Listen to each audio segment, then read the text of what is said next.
నమస్కారం.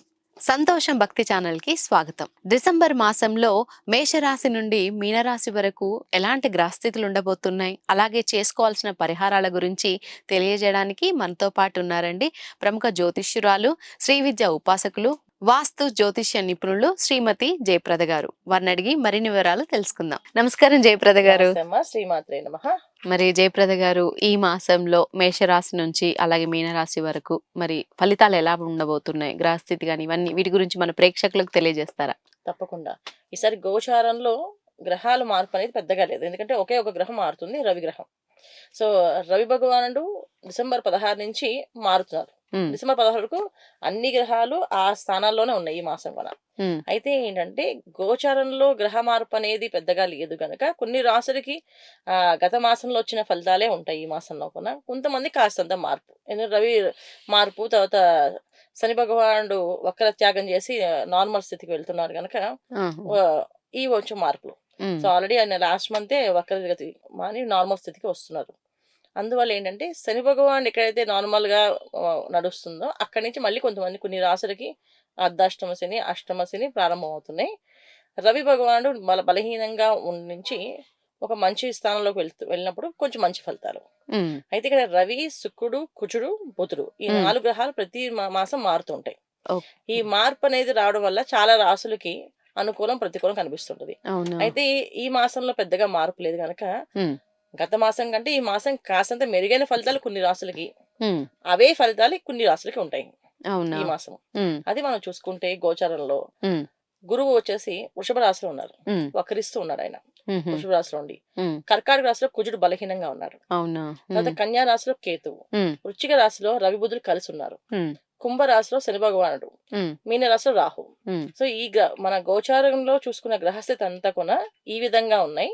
అయితే వీటిల్లో నుంచి మనం మంచి ఫలితాలు తెచ్చుకోవాలి అనుకుంటే ఉమ్, ఏంటంటే ఈ మాసం మనం చేయాల్సింది ఏంటంటే మార్గశిర మాసం. ఉమ్, దీన్ని మార్గశిర మాసం, ఓకే, తర్వాత ధనుర్మాసం, రెండు ఉమ్హుహు, మాసాలు కలిపిన వచ్చిన మాసమే డిసెంబర్ మాసం. ధనుర్మాసంలో విష్ణు ఆరాధన, ఉమ్, మార్గశిర మాసంలో లక్ష్మీ ఆరాధన, అంటే లక్ష్మి, లక్ష్మీ నారాయణని కొలిచే మాసంగా ఈ ఉమ్, మార్గశిర మాసాన్ని ధనుర్మాసాన్ని తీసుకుంటాం. ఉమ్, ఎవరికైతే మాస ఫలితాల్లో యోగ్యంగా లేవో, ఉమ్, మాకు ఇలాంటి ఇబ్బందులు ఉన్నాయి అనిపిస్తుందో వాళ్ళు చక్కగా దైవారాధన ఉన్నాయి, ప్రార్థన, పూజ, ఉమ్, అష్టోత్తరము ఉమ్, ఇవి చేసుకుంటూ వెళితే ఆ ఫలితాలు అనేవి వీళ్ళకి మంచి ఫలితాలుగా మారిపోతాయి. ఉమ్, ఎందుకంటే ఎప్పుడైనా సరే సేవ అనేది మొదలు పెడితే అది మానవ సేవ అవ్వచ్చు, మాధవ సేవ అవ్వచ్చు. ఉమ్, సో మానవ సేవనే చేసుకోవచ్చు, మాధవ సేవనే చేయొచ్చు.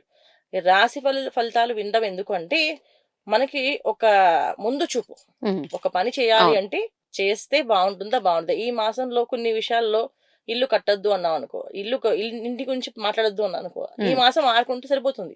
ఉమ్, ఈ విధంగా చూసుకుంటే అప్పుడు మనకి ఈ గోచార ఫలితాలు అనేది ఏంటంటే ఎప్పుడు కూడా మనకి ఏ పని చేయొచ్చు చేయకూడదు మాత్రం తీసుకోవాలి. అంతేగాని దీంట్లో ఉమ్, బాగా తిన్నారు కదా అయితే నాకు బాగుండదేమో, ఉమ్, దీంట్లో బాగుందని చెప్పారు కదా ఇంక బ్రహ్మాండంగా ఉంటుందేమో అని కాదు. ఓకే, నార్మల్ గా ఉమ్, మనకి ఎలా ఉంది ఈ మాసం, తీసుకోవాల్సిన జాగ్రత్తలు ముందు ఉమ్, జాగ్రత్త అన్నమాట, అంతే. ఉమ్. ఇది చేసుకుంటూ వెళ్ళాలి అమ్మ, మరి మిథున రాశి వారికి ఈ మాసంలో ఎలా ఉండబోతుంది? తప్పకుండా.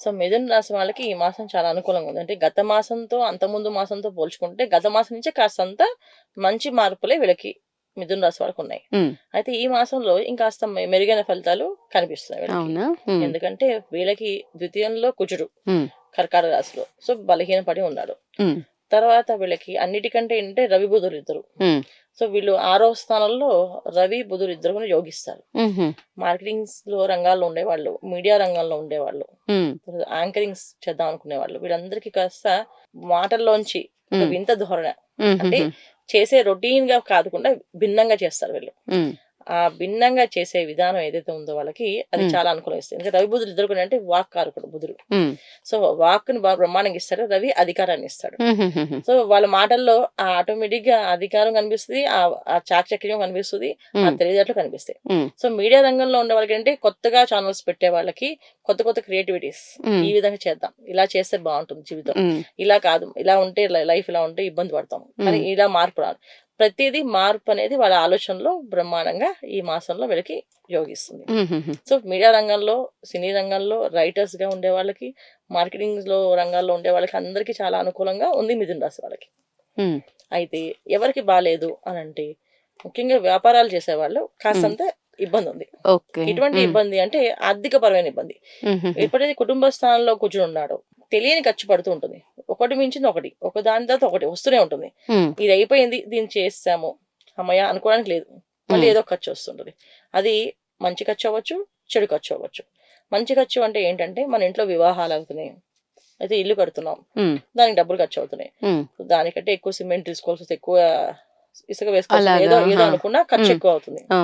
వర్షం పడుతుంది, కరిగిపోయి ఉండొచ్చు. మళ్ళీ వేయాల్సొచ్చే అవునవును. ఖర్చుంటుంది. అవును. ఈ విధంగా జరగచ్చు. హ్మ్. లేదా ఇవన్నీ ఏంటంటే చెడు ఖర్చు కింద లెక్క. హ్మ్. మంచి ఖర్చేంటి, ఒక హోమం చేసాం, ఒక హ్మ్. కార్యక్రమం చేయించాం, అవును. ఇంట్లో ఒక శుభకార్యం చేసాం, అవును. లేదా ఒక శుభకార్యానికి సాయం చేసాం. సాయం చేస్తాం. హ్మ్. అది మంచి ఖర్చు. దానివల్ల ఏంటంటే ఈ మాసంలో వీళ్ళు చేసుకున్నంత కూడా వాళ్ళకి పుణ్యంగా మారి హ్మ్. వాళ్ళకి మంచి ఫలితాలు వచ్చే అవకాశం ఎక్కువగా ఉంటుంది. హ్మ్. అయితే విద్యార్థులకి ముఖ్యంగా వాళ్ళకి కాస్త పట్టుదల బాగా పెరిగి హుహు. బాగా చదువుతారు. హ్మ్. ఉన్నత విద్యలు అంటే విదేశాల్లో వెళ్లి సెటిల్ అవ్వాలనుకునే వాళ్ళు, విదేశాల్లో చదవాలనుకునే వాళ్ళకి హ్మ్. మంచి మంచి యూనివర్సిటీస్‌లో సీట్స్ రావడం. ఓహో! దాంట్లో వాళ్ళు సాధించుకొని చక్కగా వెళ్ళడం. ఖర్చు దాంట్లో వీళ్ళకి తక్కువ ఖర్చు అనిపిస్తది. ఎందుకంటే హుహుహు. విదేశం మంచి యూనివర్సిటీలో సీట్ రావడం, ఒక రూపాయి ఖర్చు అవ్వకుండా. సో, అవునా? విదేశాలకు హ్మ్. వెళ్ళడానికి అనుకూలంగా వీళ్ళకి హ్మ్. ఉండడం, హ్మ్. ఆ వీసా రావడం, పాస్‌పోర్ట్ రావడం, వెళ్ళడం గాని చాలా చాలా తేలిగ్గా అయిపోద్దనమాట. హ్మ్. ఈ విధంగా లాభాలున్నాయి. హ్మ్. అయితే ఆరోగ్య విషయంలో చూసుకుంటే మాత్రం కాస్తంత ఇబ్బందుంటాయి. హుహుహు. ఆరోగ్యాన్ని జాగ్రత్తగా చూసుకోవాలి. అవునా? ఇక్కడ దశమ హ్మ్. స్థానంలో రాహు, తర్వాత చతుర్థ స్థానంలో కేతు. హుహు. ఈ దశమ, చతుర్థ స్థానంలో రాహు, కేతువులు ఉండడం వల్ల ఏమవుతుందంటే, ఆహార నియమాల విషయంలో టైమింగ్స్ మారిపోతుంటాయి. హుహుహుహు. రాత్రి తినేవాళ్ళు అర్ధరాత్రి తినడము, అవునా? హుహు. పగలు మధ్యాహ్నం తినవలసిన 4కి తినడం. ఈ హ్మ్. విధంగా మార్పులు జరుగుతాయి. ఎందుకంటే వీళ్ళకుండే పనుల్లో కొంచెం బిజీ అవుతారు. హ్మ్. అన్నీ అనుకూలంగా ఉంటాయి. శుభకార్యాల్లో వెళ్ళినా అన్ని పనులు వీళ్ళు చేసుకుంటూ 4కి భోంచేస్తారంటే అది అనారోగ్య సమస్యొస్తది. హుహు.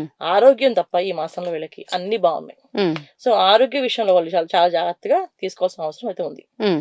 ఆరోగ్యం జాగ్రత్త చూసుకోవాలి. ఎందుకంటే సప్తమ స్థానంలో రవి ఎళ్ళినప్పుడు హ్మ్. అది కాస్త ఇబ్బంది పడుతుంది. ఎప్పుడు సప్తమ స్థానంలో రవి ఎళ్తాడు వీళ్ళకి అంటే డిసెంబర్ 16 నుంచి హ్మ్. ధనస్సులో రవి ఉంటాడు. అవును. హ్మ్. అప్పటి నుంచి ఇంకొంచెం జాగ్రత్తగా ఉండాలి. హుహుహు. దానివల్ల ఏంటంటే కాస్త కెరియర్ పరంగా కాస్త ఇబ్బందులు, హ్మ్. కాస్త కొన్ని కొన్ని డిస్టర్బెన్సెస్ రావడం గాని, కాస్త మార్పులు రావడం గాని జరిగే అవకాశం ఎక్కువగా ఉంది. హ్మ్. సో, ఈ విధంగా చూసుకుంటూ వెళ్తే మనం మిథున రాశి వాళ్ళకి ఈ మాసంలో ఉద్యోగస్తులకి బావుంది, హ్మ్. వ్యాపారస్తులకి బావుంది, హ్మ్. విద్యార్థులకి బావుంది, హ్మ్. తర్వాత వివాహాలు చేసుకునే వాళ్ళకి బావుంది. హ్మ్. ఎవరికి బాలేదు అంటే అందరికీ బావుంది. హ్మ్. అయితే ఇది తీసుకోవాల్సిన జాగ్రత్తలేంటి? ఆరోగ్య విషయం. అమ్మ మరి మిథున రాశి వారు చేసుకోవాల్సిన పరిహారాల గురించి గూడా తెలియజేయండి. తప్పకుండా. ఆరోగ్యం విషయంలో వీళ్ళు జాగ్రత్తగా ఉండాలి తప్ప, మిగతా అన్ని విషయాలు బావున్నాయి కదా! హ్మ్. సో, ఆరోగ్య విషయంలో చేసుకోవాల్సినయి అంటే సూర్యోదయం పూర్వమే నిద్ర లేవడం. హుహుహుహు. చక్కగా సూర్య భగవానుడికి ఎదురుగుండా నించొని మంచిది. నమస్కారాలు హ్మ్. చేయడం. హ్మ్. ఆయనకి అర్ఘ్యం తర్పణం చేయడం. హ్మ్. ఈ విధంగా చేస్తూ సూర్య నమస్కారాలు చేసుకుంటూ ఇంట్లో అనారోగ్య సమస్య ఉంది, అది తీరట్లేదు అనంటే హ్మ్.